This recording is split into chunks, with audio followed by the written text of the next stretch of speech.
When the shattering midnight alert pierced through the quiet town of Oak Ridge, everyone thought it was just a technical glitch, until the static refused to die. In a heart-pounding turn of events, a young woman watches in absolute disbelief as her husband, driven by a sudden, terrifying instinct, drags her into the pitch-black backyard to plunge their glowing devices deep into the earth.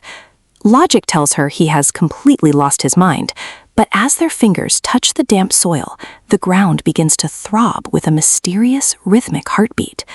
A blinding golden light suddenly surges from the dark trenches, dissolving the digital world as they know it, and unveiling a secret that humanity was never meant to discover. What happens when the screens go dark and the Earth itself begins to speak?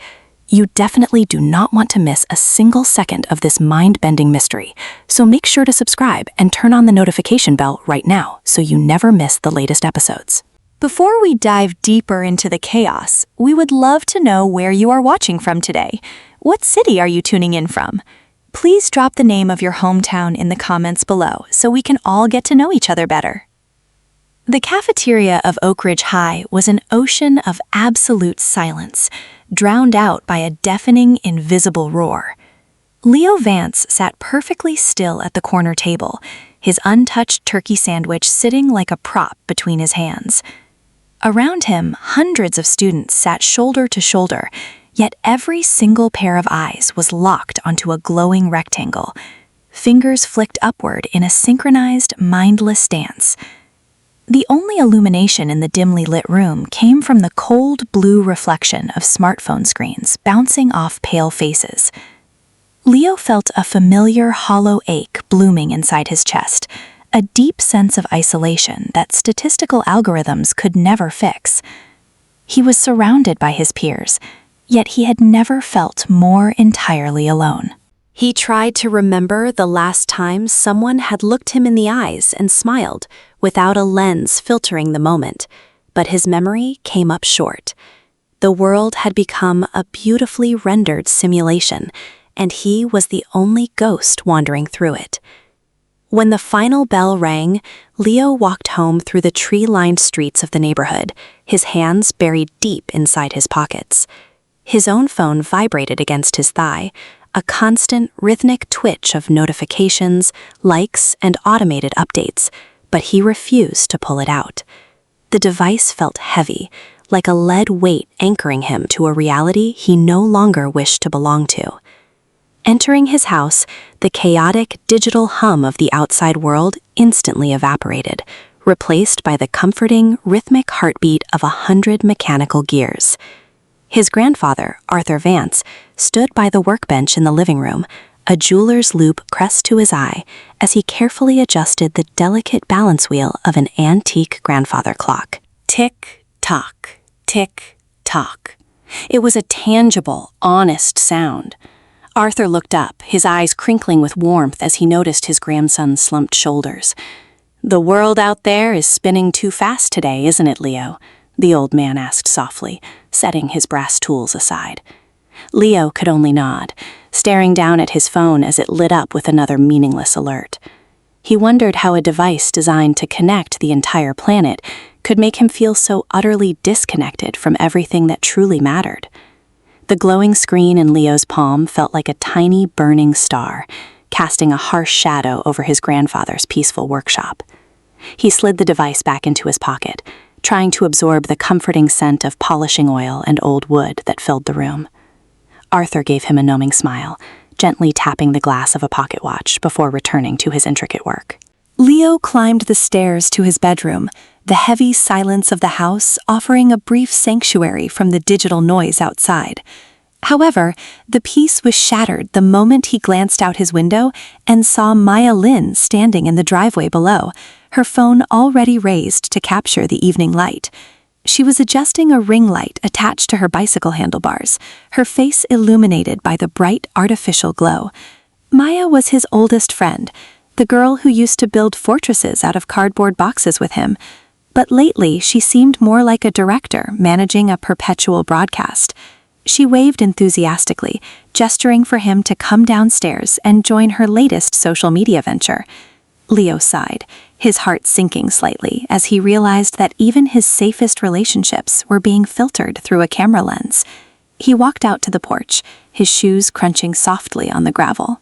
Maya immediately turned the camera toward him, her voice adopting a high-energy persona that felt entirely rehearsed.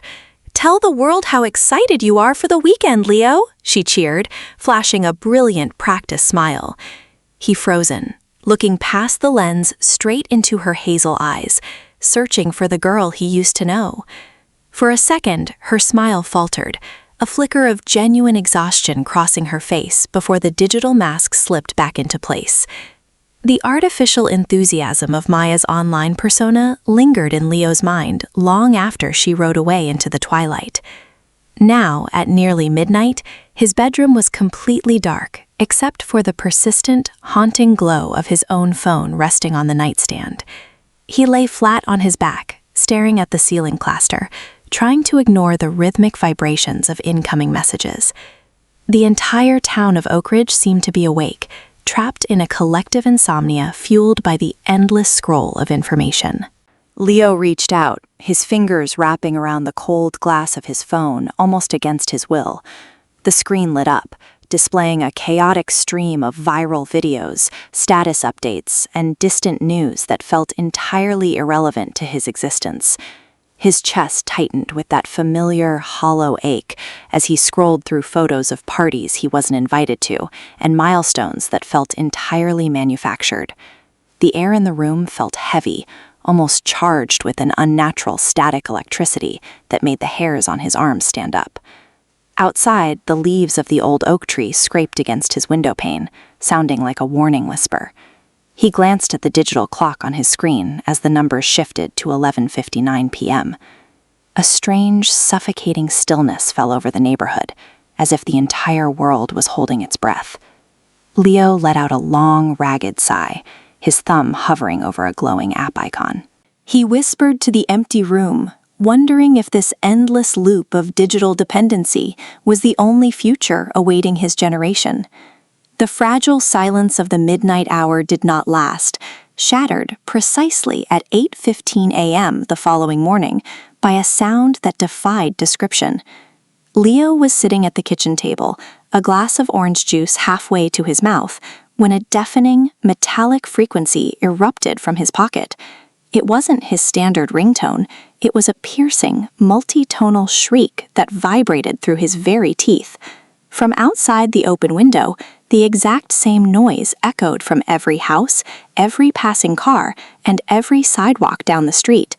It was a synchronized chorus of electronic panic that seemed to shake the foundations of Oak Ridge. Leo pulled the device out, his fingers trembling so violently he nearly dropped it onto the linoleum floor. The usual colorful interface of his phone was entirely gone, replaced by a stark, glowing amber background that pulsed like a hazard light. Bold, black letters stretched across the screen, demanding immediate attention. The text read, "Emergency alert. Cease all digital communication. Bury your device at least 3 feet underground immediately. Do not look at the light." Leo stared at the words, his mind racing to process the absurdity of the command.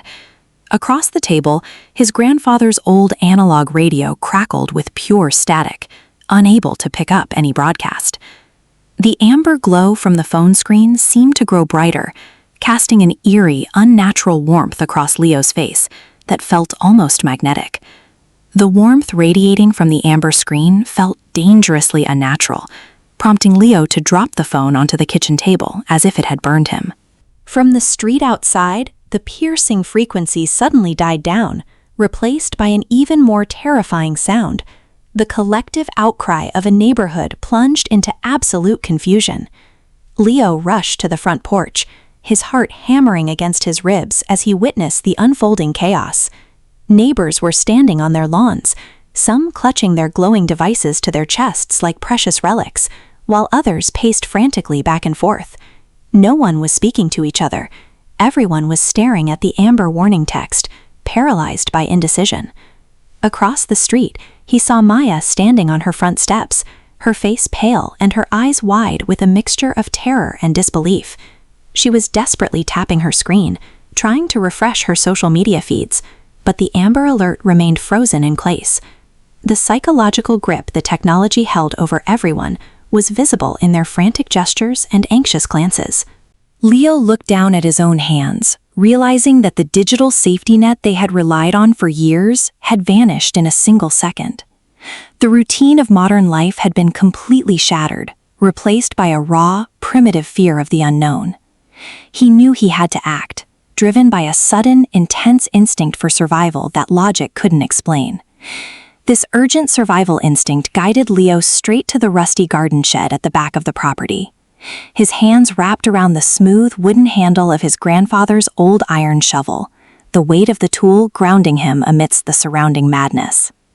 He walked back to the kitchen, scooped up his pulsing amber phone, and marched out into the center of the backyard.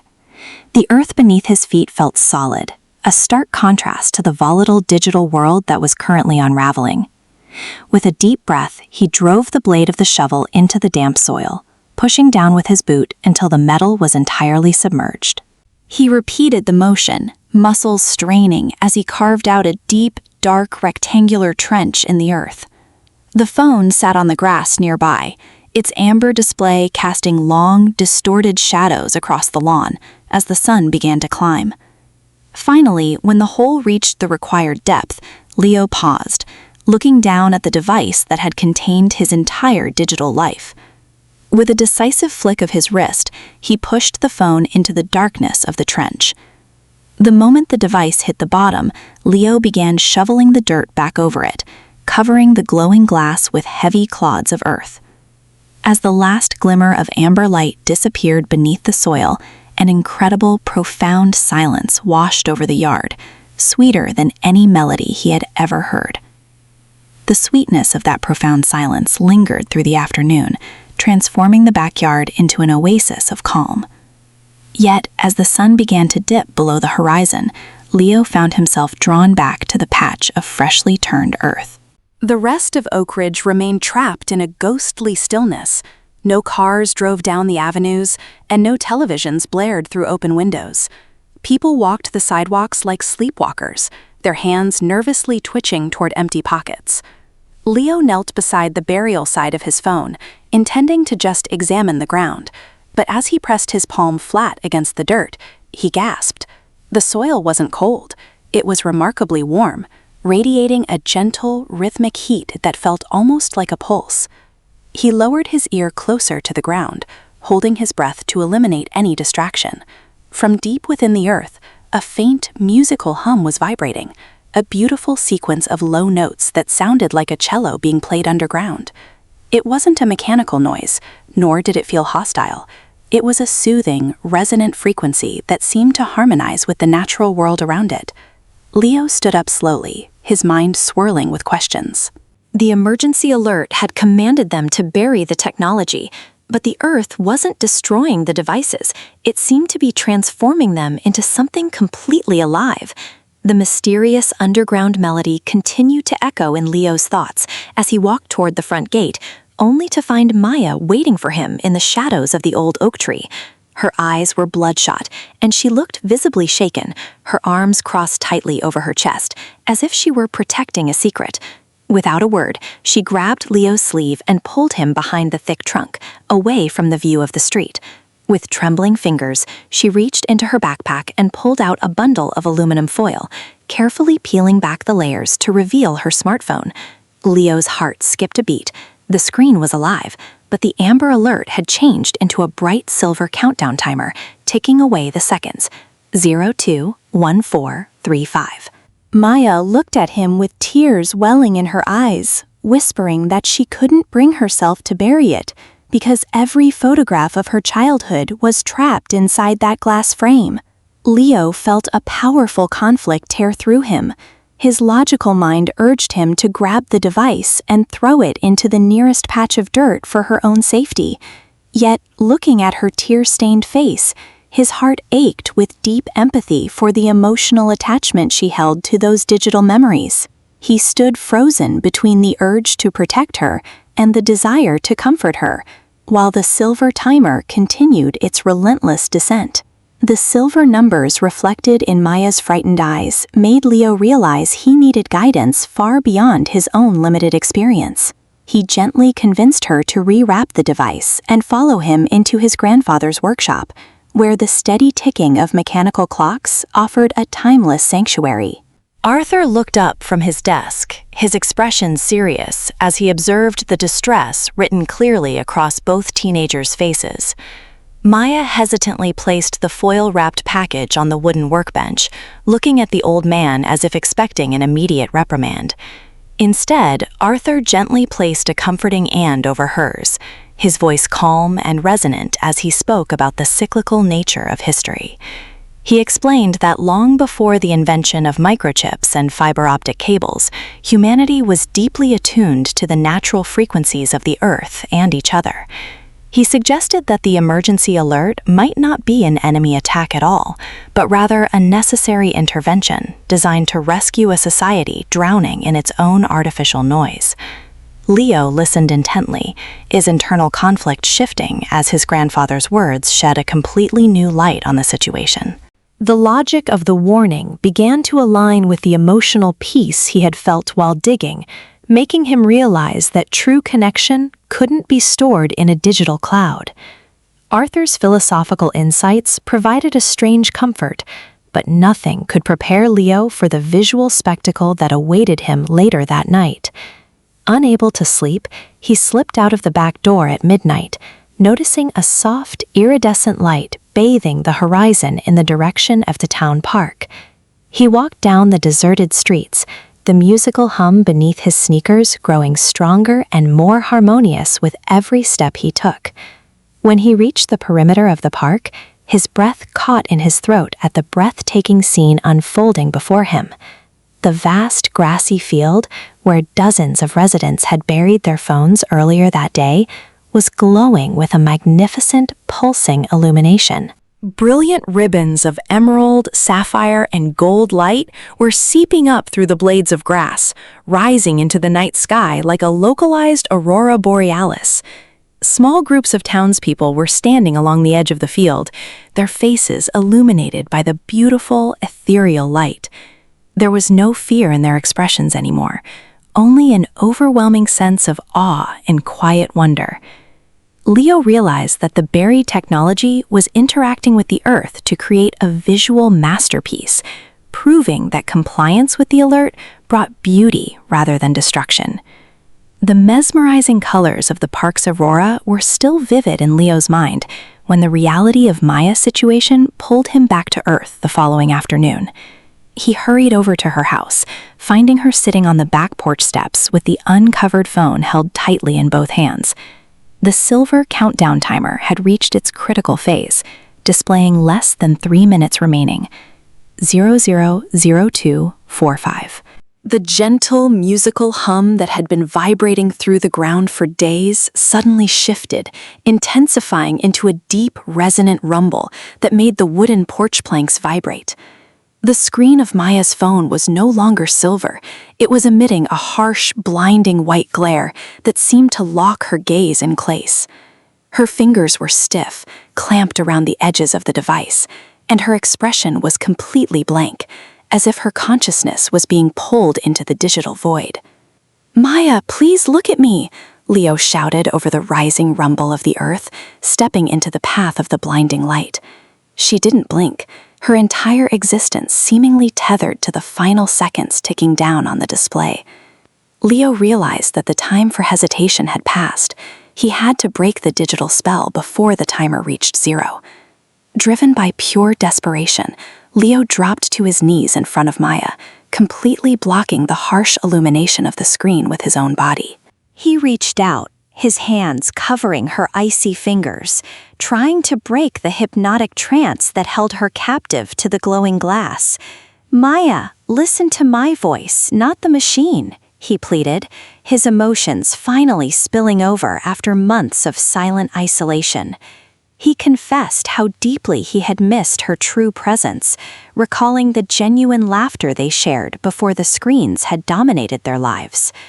Tears began to stream down Maya's pale cheeks, her breath catching as Leo's heartfelt words began to pierce through the digital fog. Her thumbs twitched against the glass, her mind engaged in a fierce internal struggle between the artificial security of her phone and the real connection standing right in front of her. The timer blinked ominously. 00045.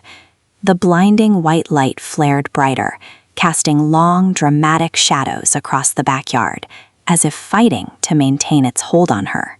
Leo didn't back down, tightening his grip on her hands, offering his own strength to help her break free from the invisible chains of the device. With only 30 seconds remaining on the countdown, Maya let out a soft sob, her fingers finally relaxing their rigid grip on the glowing phone. Realizing they had no time to dig a proper trench, Leo didn't hesitate. He guided her hands down toward the base of Arthur's prized flower bed. The soil there was soft, turned over just days ago for the spring planting. Together, their hands locked tightly around the device, they plunged the blinding smartphone deep into the dark, moist earth. Leo used his free hand to rapidly scoop handfuls of soil over the white glare, while Maya assisted, her tears mixing with the dirt as they buried the source of her anxiety. The countdown timer reached its final 5 seconds, the ground beneath their knees vibrating like a living heart. They pushed down hard, compacting the soil with their combined weight just as the timer hit 0. For a terrifying fraction of a second, the ground beneath them went completely rigid, and a profound stillness enveloped the garden. Leo held his breath, keeping his arms securely around Maya as they waited for whatever consequences their final decision would bring. The terrifying stillness broke not with an explosion, but with a magnificent, silent wave of golden light that erupted from the flower bed. The light surged outward in a perfect circle, sweeping across the garden, the house, and eventually the entire town of Oak Ridge like a warm summer breeze. It didn't cause damage or pain. Instead, it felt like a heavy burden being lifted simultaneously from everyone's shoulders. As the golden wave passed through Leo, the lingering static electricity in his mind completely dissolved, replaced by an incredible clarity. The blinding glare beneath the soil faded away, leaving behind a deep, comforting warmth within the earth. Maya leaned against his shoulder, her breathing slowing down as the artificial tension left her muscles completely.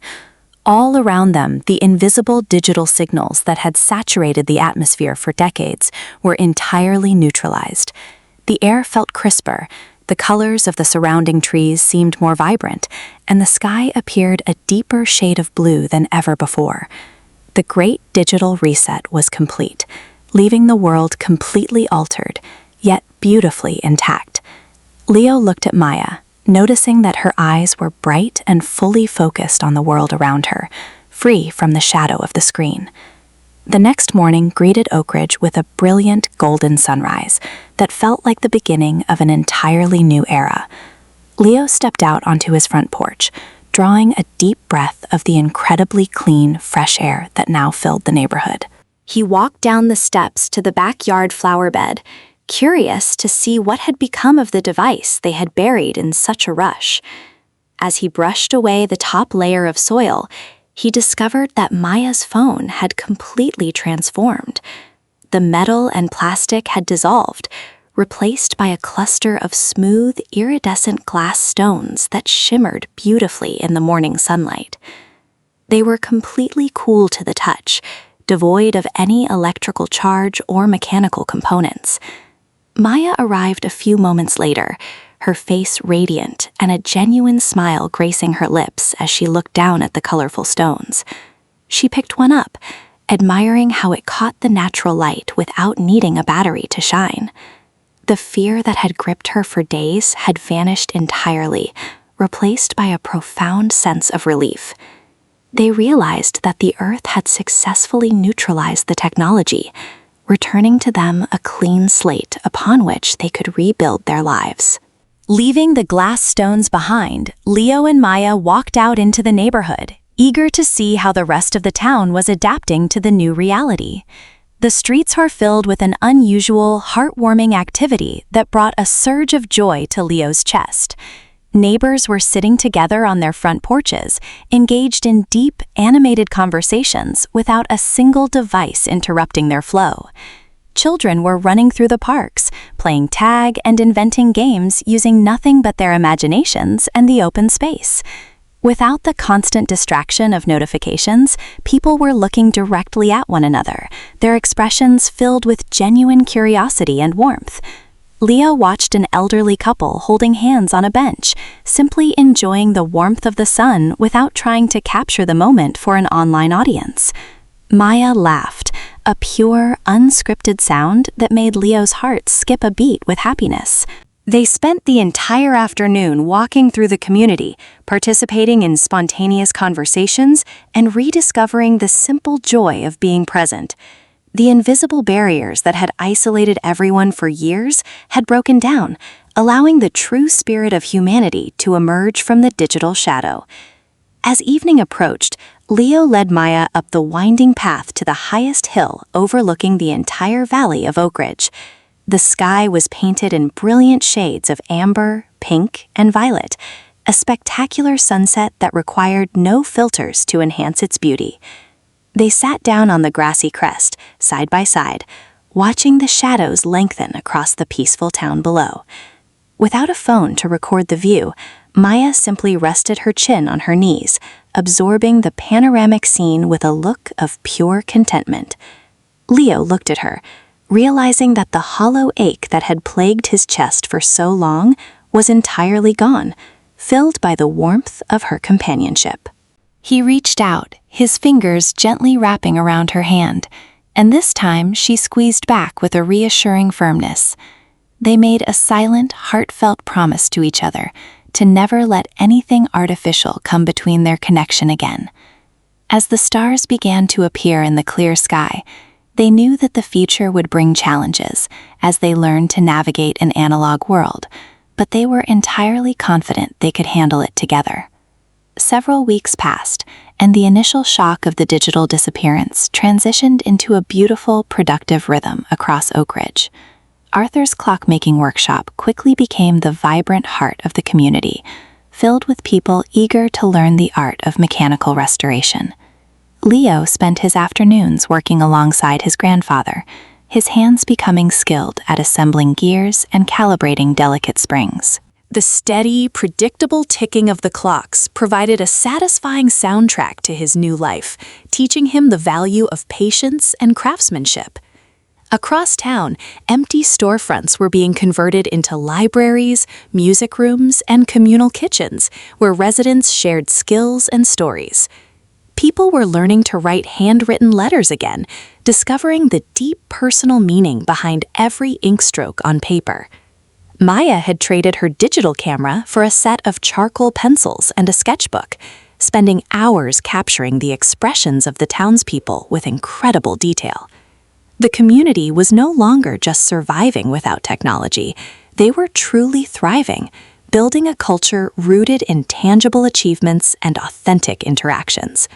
To ensure the lessons of the past were never forgotten, the town council decided to convert the Central Park Pavilion into a historical monument. Leo and Maya helped gather items for the display, arranging rows of the beautiful, harmless glass stones that used to be smartphones. The exhibit wasn't created out of resentment, but rather as a respectful reminder of the era when humanity had nearly lost its way in a digital wilderness. Visitors walked through the pavilion in quiet reflection, looking at the colorful artifacts and discussing how much their lives had improved since the Great Reset. Maya's sketches of the town's transformation were hung along the walls, providing a visual narrative of their collective journey toward freedom. Leo stood by the entrance, watching a group of young children look at the glass stones with curiosity, unable to comprehend how such small objects could have once controlled the world. He felt a deep sense of pride in what their community had accomplished, knowing that they had successfully chosen substance over simulation. The grand opening of the pavilion faded into a quiet, starlit evening, leaving Leo standing alone on the familiar hill overlooking Oak Ridge. Below him, the town didn't glow with the harsh, aggressive buzz of neon signs or cellular towers. Instead, it was illuminated by the soft, amber warmth of porch lanterns and starlight. The air carried the faint, sweet scent of pine and the distant, melodic laughter of neighbors sharing stories around a backyard fire. For the first time in his life, the silence of the night didn't feel hollow or heavy with isolation. It felt full, anchored to a reality where every breath mattered and every connection was real. He pulled a small brass pocket watch from his coat, a gift from his grandfather, and watched the steady, physical sweep of the second hand. Time was no longer a frantic race dictated by algorithms and instant updates. It was a gift to be savored, one ticking moment at a time. A soft rustle in the grass signaled Maya's arrival, her sketchbook tucked safely under her arm as she stepped up to stand beside him. She didn't offer a screen to capture the view, nor did she break the peace with an artificial comment. She simply slid her hand into his, her fingers warm and grounding. Looking out over the valley, Leo realized that the emergency alert had never been a curse or a threat from an unknown enemy. It was a mirror, forcing humanity to look at its own reflection and see how desperately it was drowning in its own noise. The Earth hadn't stolen their connection. It had buried their distractions so they could finally discover each other. As a gentle night breeze swept across the hill, whispering through the leaves of the old oak trees, Leo tightened his grip on Maya's hand. They had stepped out of the digital shadow and into the light of a true, beautiful dawn, finally free, fully present, and completely at peace.